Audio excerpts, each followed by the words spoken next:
I can't get that clean girl aesthetic. I will never be that girl. Could never pull that off. I wish I could look like her. Could never be that. My makeup never looks like that. I wonder if I will ever make real friends. I wish I was that pretty. I wish people in the beauty industry was more supportive. I feel so alone.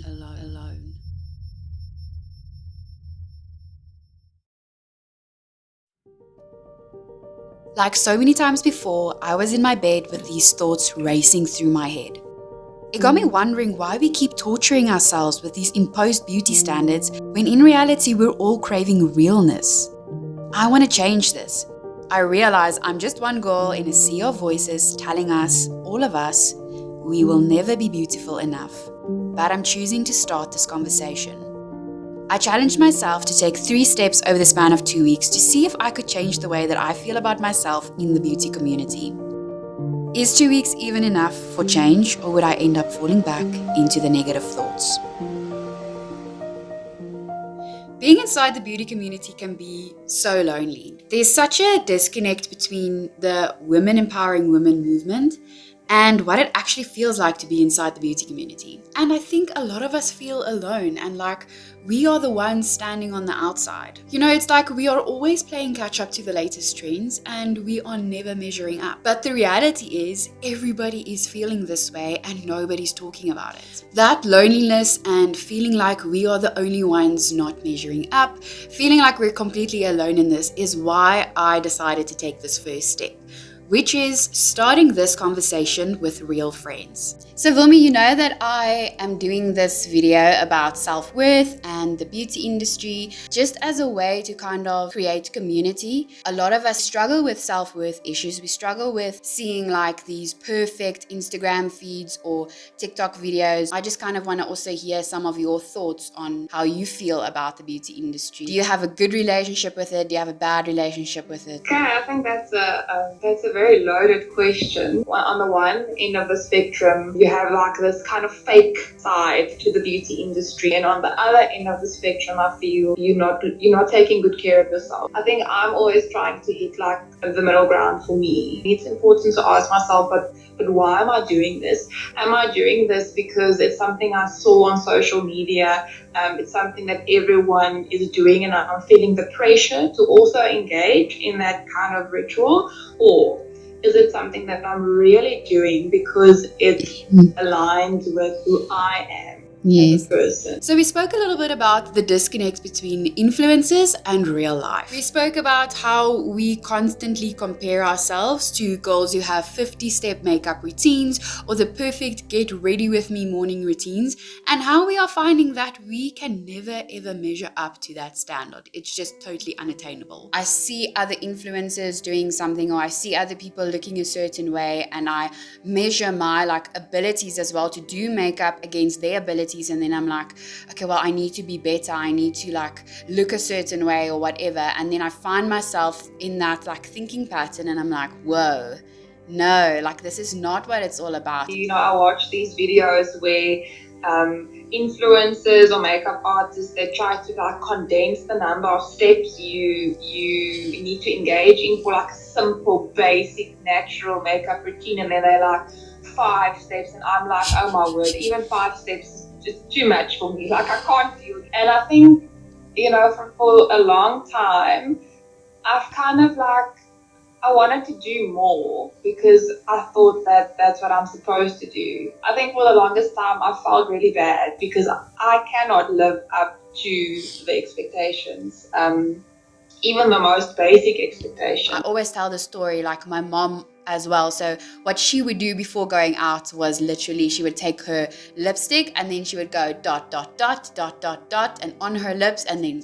do this, and then she was ready to go out. So that's kind of where I come from as well. Because I think you're right, a lot of influencers, and I've done this as well, overcomplicate this.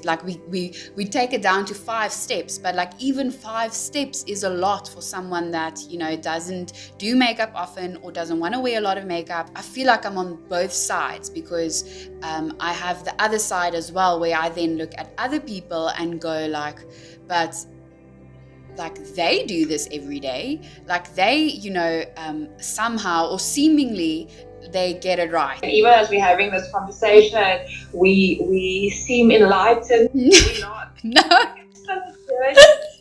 And there are days when it's like, there are days when I look in the mirror and I put mascara on because I don't like myself. Yes. I will actually go as far as to say I hate myself. There are still those days. But they are getting less and less and less. And I think that's the victory. Yes. Not the destination, but the journey. Yes. Yeah. After having this conversation with Wilmy, I felt so energized. I felt like, I can change the world type of energy.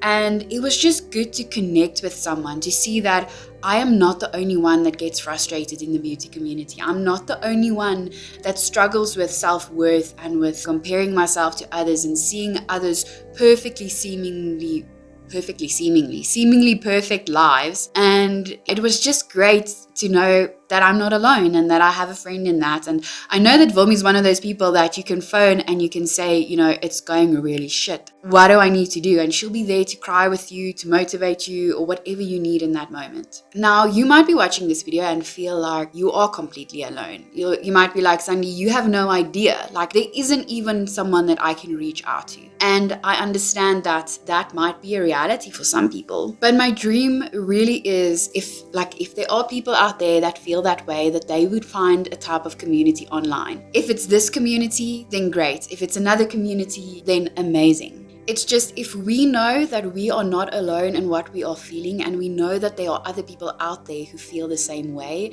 and are going through the same things, that immediately creates a sense of community. And maybe taking that step for you might mean just leaving a comment down below and saying, you totally relate to this. You never know who you meet online. You never know who else feels the same way. But whatever that step is, I really do hope that you take that step. Even though it's not life-changing in an earth-shaking way, it does do something a little bit inside yourself just to know that you're not alone. Step number 2, turn towards your emotions with kindness and compassion. Emily Nagoski.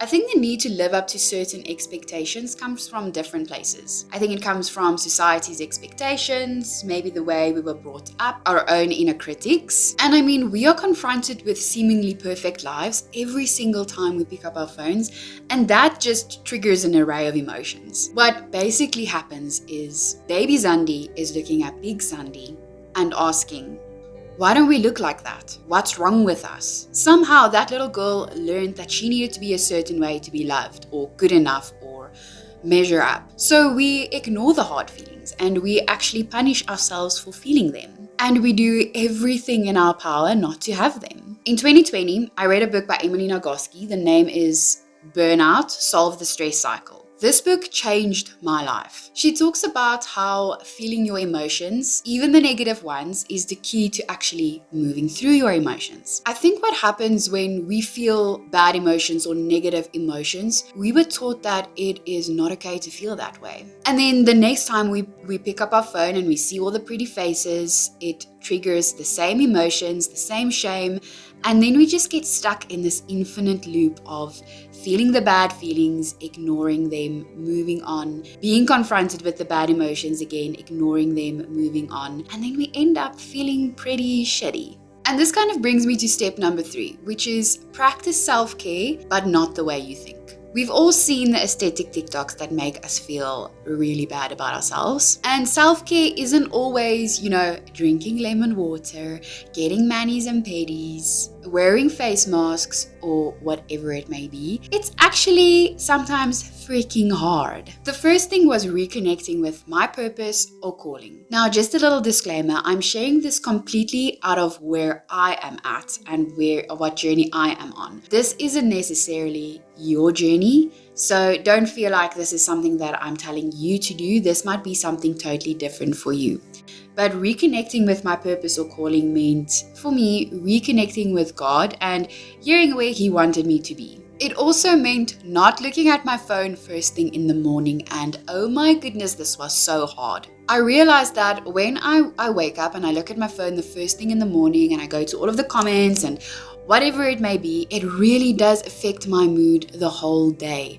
There are some days where I wake up fine, I look at my phone, and then I get so anxious and I get so depressed that whole day because maybe a video didn't do as well, or I see something that I realize that I'm not living up to that standard, and it honestly ruins my whole day. So instead of looking at my phone first thing in the morning, I would wake up, have some coffee, have some quiet time, get ready for the gym, and then start the day. And it also helps with actually getting ready in the morning. I'm not laying in my bed or sitting on the toilet staring at my phone for hours and hours. Yeah, it just helps with getting up, doing the things that you need to do, and then getting on with the day. Now, did these 2 weeks really make a difference in the way that I feel about myself? I think I was definitely more aware of what I was feeling and why I was feeling. Even though it was sometimes hard to actually pinpoint exactly where the feeling was coming from, it was good to be able to have compassion with myself and to do the things that I need to do in order to get through that feeling. So if that meant for that moment, stepping away from my laptop or stepping away from my phone, sitting outside and just having a few minutes to reflect, then that's what I did. And it felt really good to honor whatever I was feeling inside and not just to have the words to say it's okay to be feeling the way that you're feeling, but also to do things to help me in that moment. Now, was it a life-altering experience? Not exactly. I think being open to the journey and the lessons that it brings, that is life-changing. I think it's then when you look back 5 years, 10 years, 20 years, and you don't really recognize the person staring back at you. I don't think that this journey is easy, and I think for some it might be even harder for others, but I think it's so worth it. And if this can just, for 0.1% of the people struggling with these things, help in any way or create community, then I think we're moving in the right direction. So if you're on this journey as well, no matter where you are in the journey, just know that there is at least one girl, that girl's me by the way, that's walking this road with you, and know that you are not alone.